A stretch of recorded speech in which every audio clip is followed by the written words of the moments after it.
Boa noite, estamos iniciando mais um Destaque Rural Notícias. Sejam todos bem-vindos.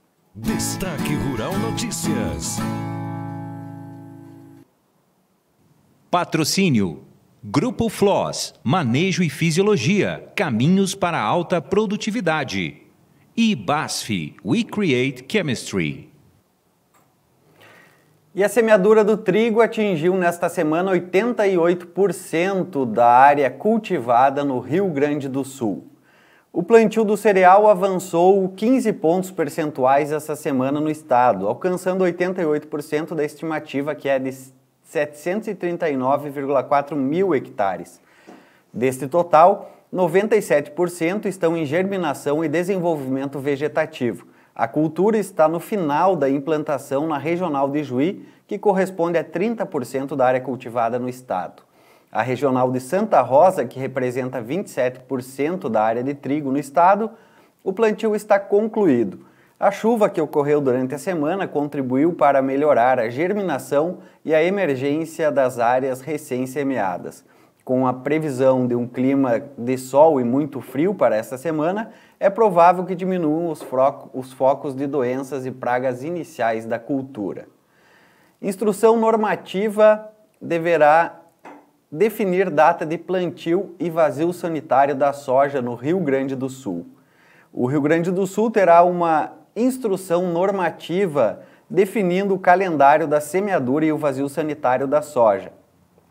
A instrução irá definir detalhes sobre a melhor época para o plantio, a data limite para a colheita e o período de vazio sanitário, no qual o plantio não é permitido para evitar a ferrugem asiática, principal doença que ataca a oleaginosa.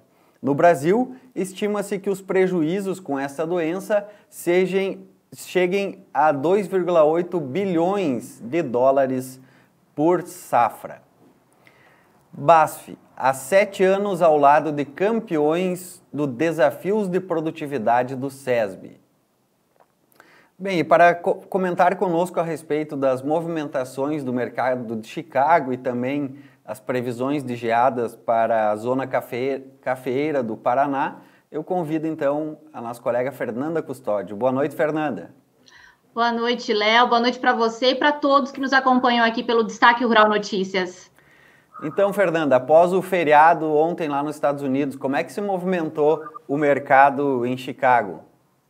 Então vamos lá, Léo. Se a gente considerar os preços da soja e do milho no pregão dessa sexta-feira lá na Bolsa de Chicago, a gente pode falar que nós tivemos um fechamento misto. Por quê? No caso do milho, leves altas ainda nesse mercado, lembrando que no caso do milho, o que está norteando mesmo os preços lá no mercado internacional ainda é essa questão da incerteza em relação ao potencial produtivo da safra agora, 2019-2020.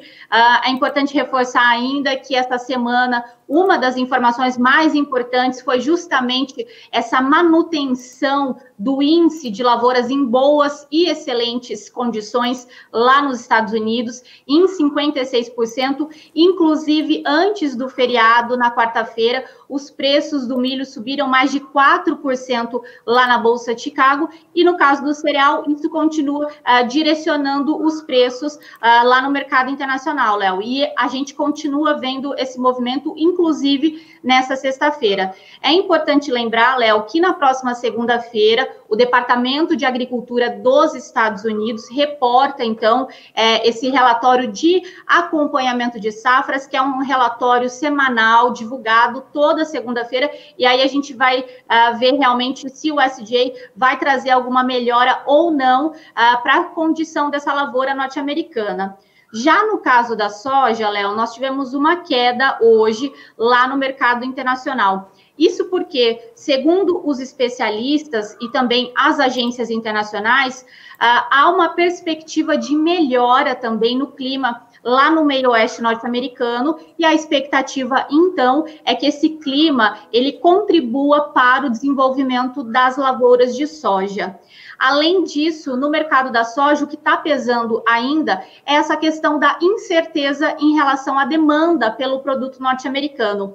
Ontem, né, Léo, a gente estava conversando que a notícia mais importante no mercado internacional era essa questão da China, que ontem sinalizou que pode comprar novos volumes de soja, milho e carne suína dos Estados Unidos. Não foi ainda definida uma quantidade para isso, mas isso aconteceu depois daquela trégua que aconteceu no final de semana entre os líderes dos dois países, lá no encontro do G20 que aconteceu no Japão.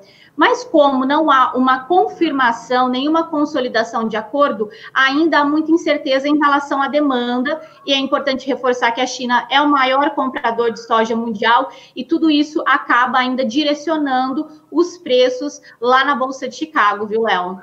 Fernanda, você tem alguma informação a respeito dos estoques lá nos Estados Unidos? Léo, os estoques continuam elevados, principalmente no caso da soja. No último, faz umas 2 semanas, o SJ trouxe essa informação. A gente tem o estoque de soja acima do que a gente acompanhava no ano passado. Isso, claro, também acaba pesando nessa composição e na formação dos preços lá na Bolsa de Chicago. Tá certo, então. Pois é, Fernanda, e a outra informação é esse frio aí que está... judiando, que a gente fala aqui dos gaúchos aqui também no restante aí do Santa Catarina e no Paraná também, e previsão de geada, pelo que eu andei olhando nos mapas ali, São Paulo também, mais para o sul do Mato Grosso, toda aquela área ali tem probabilidade de gear, então. Exatamente, Léo. Conforme a gente já vinha conversando, então, hoje o IAPAR e o CIMEPAR, eles reportaram uma nota oficial trazendo, então, essa informação, essa confirmação de possibilidade de geadas nas principais regiões produtoras de café lá no estado do Paraná. É importante reforçar que essa previsão é válida para a madrugada de sábado, dia 6, e também para a madrugada do domingo, dia 7. Então, é muito importante o produtor ficar atento a essa informação. A gente tem essas informações detalhadas no nosso site, Léo, inclusive com algumas orientações, como, por exemplo, mudas de até 6 meses, o produtor rural pode enterrar, e outras plantas de 6 meses até 2 anos, a recomendação é que o produtor faça um amontoado de terra mesmo no tronco para proteger também dessa geada, tudo isso na tentativa de minimizar esse impacto da geada, que, como você já destacou, não só no estado do Paraná, mas também aqui para a região de Franca, região do café, aqui no estado de São Paulo, e lá no sul de Minas tem muito produtor preocupado com essa informação. Outro dado muito importante, Léo, é que essa informação já chegou até o mercado internacional. Lembrando que no caso do café, as cotações elas são negociadas na Bolsa de Nova York, e ao longo dessa semana houve muita especulação a respeito dessa possibilidade de geada, e isso também acabou interferindo no andamento, né, nas oscilações dos preços lá no mercado internacional.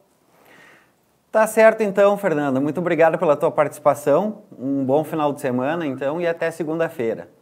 Tá certo, Léo. Muito obrigada para vocês também. Até segunda. Até segunda. Bem, vamos agora, então, com as informações do clima no clima para amanhã. A grande massa de ar frio seco continua propagando o frio pela região sul. Há condições para a formação de geada em quase todo o sul, exceto no litoral do Rio Grande do Sul. Há uma pequena possibilidade de neve no alto da Serra Catarinense no começo da madrugada. No sudeste, faz bastante frio e há condições para geada em muitas áreas de São Paulo. Uma frente fria se afasta, mas muitas nuvens ainda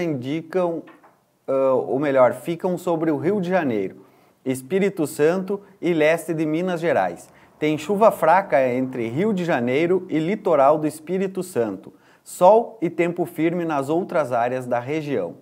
Já no centro-oeste, o frio predomina em quase toda a região, principalmente no sul de Goiás, Mato Grosso e Mato Grosso do Sul. Inclusive, há condições para geada ao amanhecer no centro-sul do Mato Grosso do Sul. O tempo volta a abrir e não há previsão de chuva para nenhuma área na região.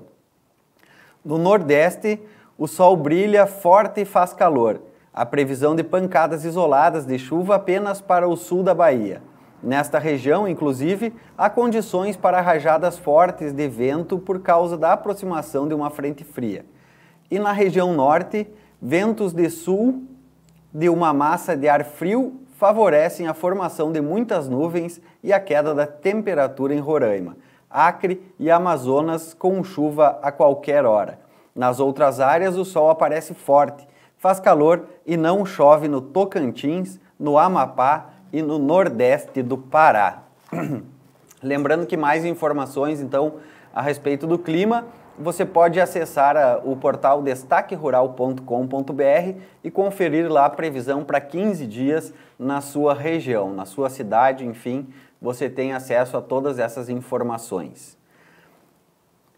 E para saber mais sobre as soluções BASF usadas pelos ganhadores dos desafios do SESB, é só você consultar o RTV da sua região. Essa semana teve a 13ª reunião do Trigo e Triticale em Passo Fundo, aqui no Rio Grande do Sul, e foram debatidos diversos temas a respeito da cultura.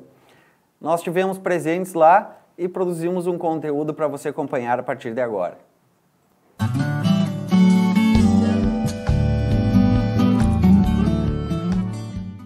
Nesta semana, Passo Fundo foi sede do Fórum Nacional do Trigo e da 13ª reunião da Comissão Brasileira de Pesquisa de Trigo e Triticale. Segundo o diretor da Biotrigo Genética, André Cunha Rosa, o objetivo é promover a difusão de conhecimento e de tecnologias visando o aumento de produtividade. A gente discutiu hoje diversos aspectos, viu a economicidade do trigo, viu diversas razões pelas quais se planta trigo, formas de analisar e que se vê que o trigo é positivo em termos de saldo econômico, mas também ficou claro de várias regiões que o que pode fazer o produtor plantar e se interessar mais pelo trigo, mais do que fazer render mais a soja, ou diminuir o nematóide, ou controlar invasoras, que são realmente fatos do trigo, o produtor quer produtividade, que é o que dá dinheiro no bolso dele e ele não está errado. Então, com essa clareza, a gente segue adiante na reunião para que até o fim a gente possa ter caminhos para que a gente possa encontrar mais produtividade, e eu acho que o caminho mais rápido para isso é a gente encontrar formas de ver o que os produtores que estão colhendo 80, 90, 100 sacos estão fazendo, e que outros que estão colhendo 30, 40 ou 50 não fazem, e tentar diminuir esse gap. É o que eu vejo, pelo menos, que a gente pode fazer de uma forma mais rápida, e vamos trabalhar de encontrar quais são esses pontos chaves e da melhor forma de divulgar e fazer com que a assistência técnica, os produtores, possam chegar lá para que a média de produtividade do trigo suba e a rentabilidade junto com ela. A recente nota técnica emitida pela Câmara Setorial do Trigo sobre a toxina DON também foi destaque nos debates do Fórum. Essa nota técnica trata de nivelar o conhecimento e orientar o produtor de uma forma onde ele não necessite sempre que ele use o melhor produto no momento certo, talvez o mais caro, mas que em outros momentos ele possa, inclusive, usar produtos baratos que são efetivos, né? Quando o problema é só a giberela, que ele tiver que fazer aplicações sequenciais, por exemplo, não há necessidade de aplicar um fungicida top uma vez a cada 5 ou 10 dias, né? Então, que nesse caso ele pode usar um produto muito mais barato, onde o custo é praticamente o custo de entrar na lavoura, né, da maquinária, porque são produtos já de patente vencida, muito mais baratos. Então, essa nota técnica traz isso, e as palestras hoje trataram de levar um pouco essa informação e também de desmistificar essa questão de que a gente só tem que esperar cultivar, que vai demorar 20 anos para a gente chegar em um nível que talvez possa garantir e talvez não cheguemos, porque se mostrou os desafios todos da parte de melhoramento para ir além do que a gente já tem, e mostrar que outras partes da cadeia, como o produtor mais orientado, pode fazer um melhor trabalho, mesmo sem maior investimento, que as cerealistas podem também fazer o seu papel de separar um pouco, mesmo com o maquinário deles, que já tem hoje, repassar o trigo e separar o grão mais leve do grão mais pesado, que o grão leve carrega consigo essa toxina, então no momento que você tira isso, você diminui muito essa quantidade, e muitas vezes o trigo inclusive ganha valor, porque melhora o pH, melhora o preço dele, e às vezes o trigo um pouco menos quantidade de trigo limpo vale mais do que uma quantidade maior de trigo sujo. O primeiro dia do evento contou com o Fórum do Trigo para debater as alternativas para incremento de produção. Se nós analisarmos tecnicamente, de uma forma bem simples para o ouvinte, telespectador ter uma noção, é plantado, a recomendação é de que você tenha 300 plantas de trigo apta por metro quadrado. Cada planta de trigo, ela perfilha. E se cada planta de trigo perfilhar e der um perfilho produtivo, que nem a planta-mãe, nós vamos ter no mínimo 500 a 600 espigas de trigo por metro quadrado.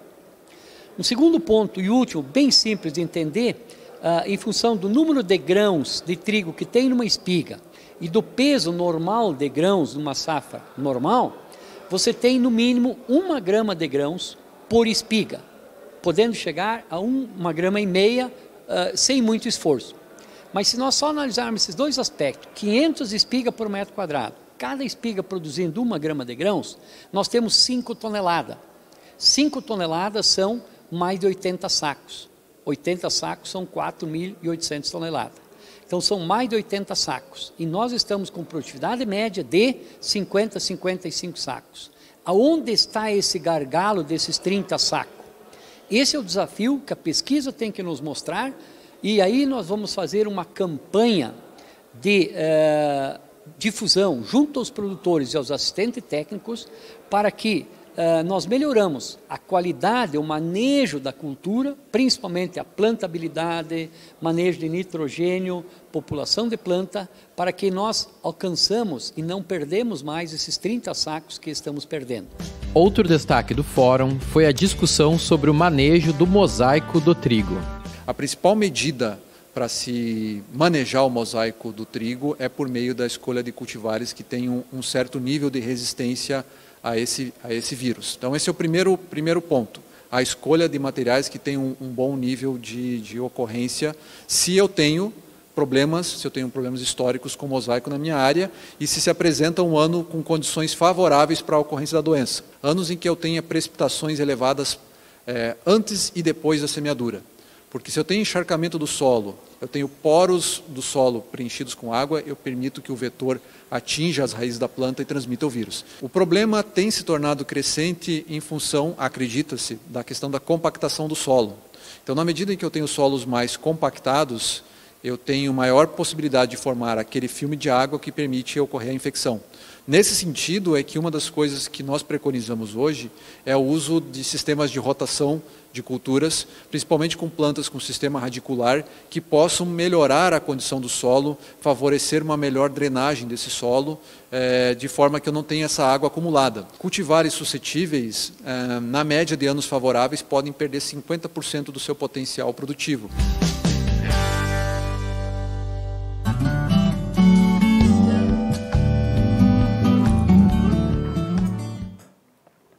Ofertas restritas de animais mantêm o mercado do boi gordo firme.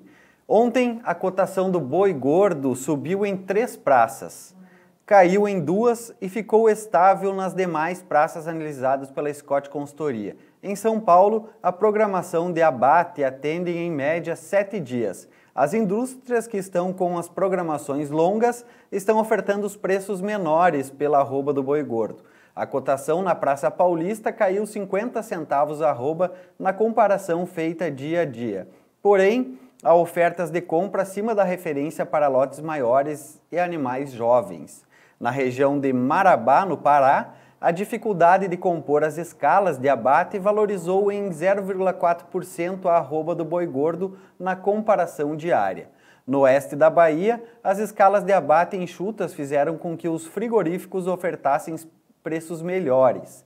Na região, a arroba do macho terminado está em R$ 153,00 arroba a prazo, livre de fundo rural, alta de 0,3% na comparação dia a dia. Bem, antes de nós trazermos mais informações, vamos então trazer o comentário do Moisés Cristiano sobre economia. Destaque Rural Notícias. Vamos então começar trazendo aí as informações e as notícias de economia nesta sexta-feira, dia 5 de julho. E eu começo trazendo dados da confiança do empresário, que foi divulgado hoje, sexta-feira, pela CNC, Confederação Nacional do Comércio de Bens, Serviços e Turismo. E os dados mostram um recuo de 1,7% na passagem de maio para junho, chegando a 118,3 pontos, numa escala de 0 a 200 pontos.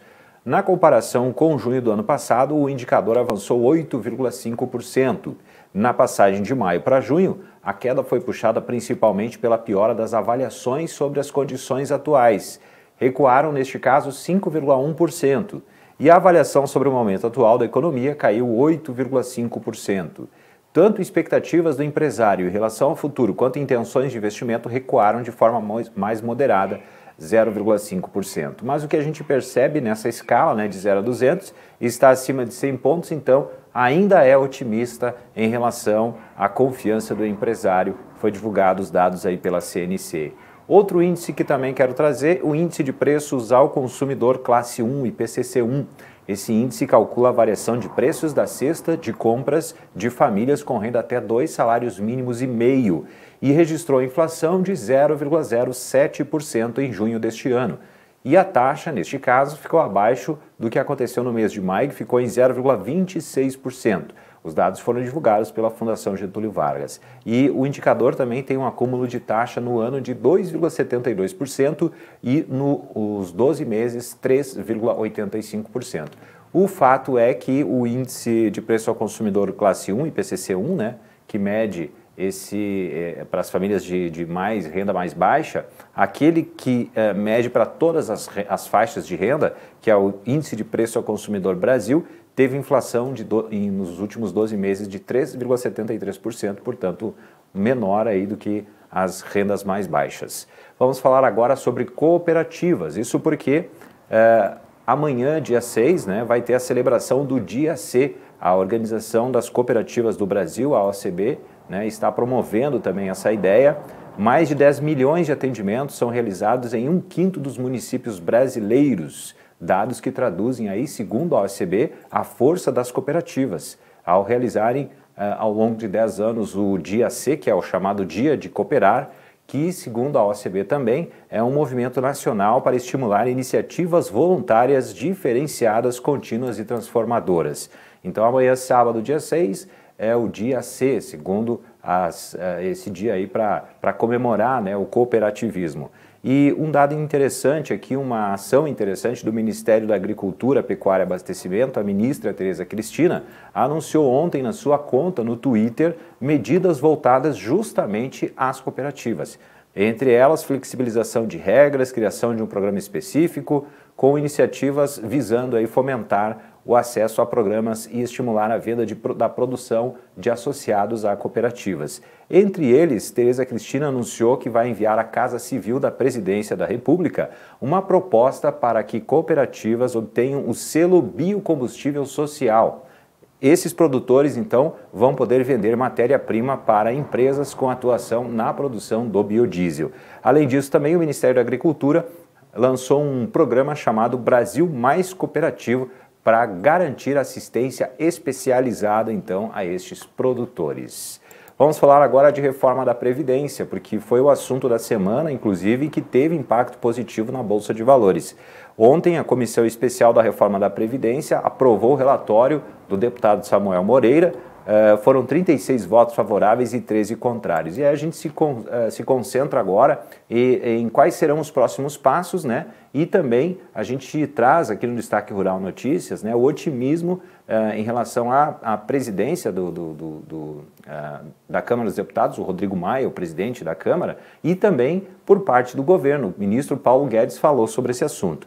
O presidente da Câmara dos Deputados, Rodrigo Maia, disse ontem à noite ainda, que considera já ter votos necessários para que possa ser aprovada a reforma da Previdência. Lembrando que, no mínimo, no plenário, são necessários 308 votos em 2 turnos para o voto ser aprovado na Câmara. E a gente percebe que o Rodrigo Maia ele tem assim, feito um esforço bem pessoal em relação a esse assunto, tanto que ele disse que existe a possibilidade de o plenário começar a analisar a reforma da Previdência ainda na terça-feira.